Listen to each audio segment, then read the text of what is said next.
Hi Del Mar Dolphins, this is Mrs. Galik. As you can see, I'm at home just like you are and away from school. And I've been spending my days studying, reading, and exercising while I'm watching movies. And today I'd like to share one of my favorite books called The Empty Pot by Demi.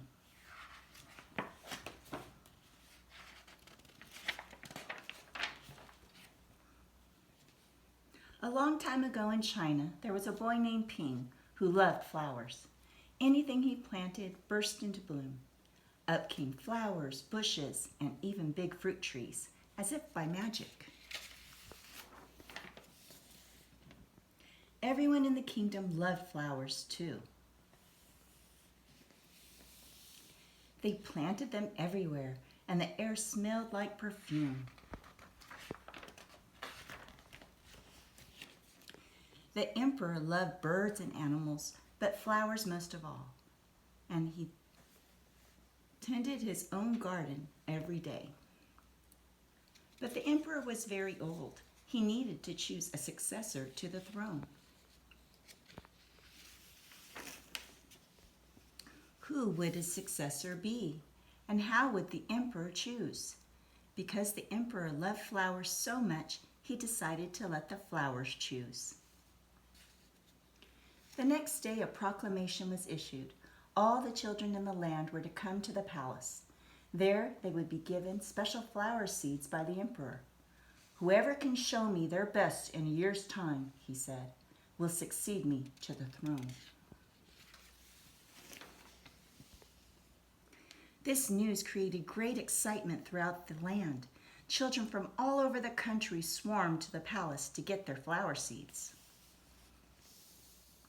All the parents wanted their children to be chosen emperor, and all the children hoped they would be chosen too. When Ping received his seed from the emperor, he was the happiest child of all. He was sure he could grow the most beautiful flower. Ping filled a flower pot with rich soil. He planted the seed in it very carefully. He watered it every day. He couldn't wait to see it sprout, grow, and blossom into a beautiful flower. Day after day passed, but nothing grew in his pot. Ping was very worried. He put new soil into a bigger pot. Then he transferred the seed into rich black soil.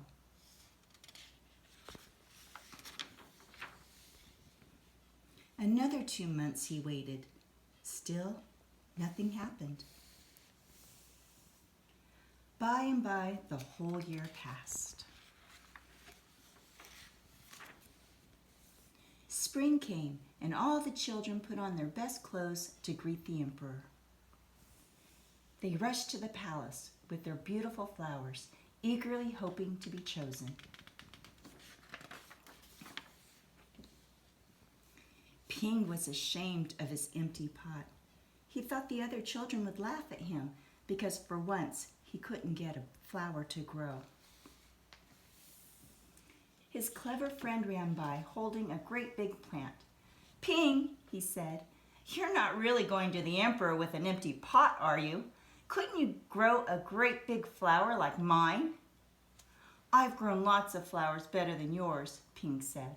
"It's just this seed that won't grow." Ping's father overheard this and said, "You did your best, and your best is good enough to present to the emperor." Holding the empty pot in his hands, Ping went straight away to the palace.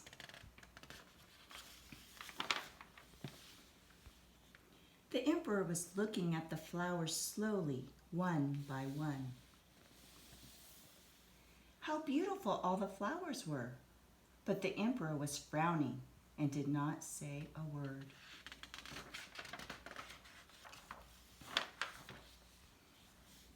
Finally, he came to Ping.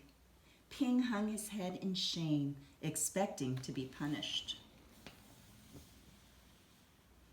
The emperor asked him, "Why did you bring me an empty pot?"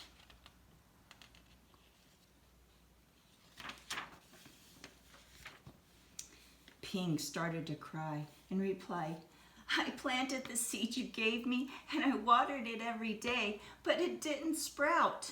I put it in a better pot with better soil, but still it didn't sprout. I tended it all year long, but nothing grew. So today I had to bring an empty pot without a flower. It was the best I could do. When the emperor heard these words, a smile slowly spread over his face, and he put his arm around Ping. Then he exclaimed to one and all, I have found him. I have found the one person worthy of being emperor. Where you got your seeds from, I do not know, for the seeds I gave you had all been cooked, so it was impossible for any of them to grow. I admired Ping's great courage to appear before me with the empty truth, and now I reward him with my entire kingdom and make him emperor of all the land.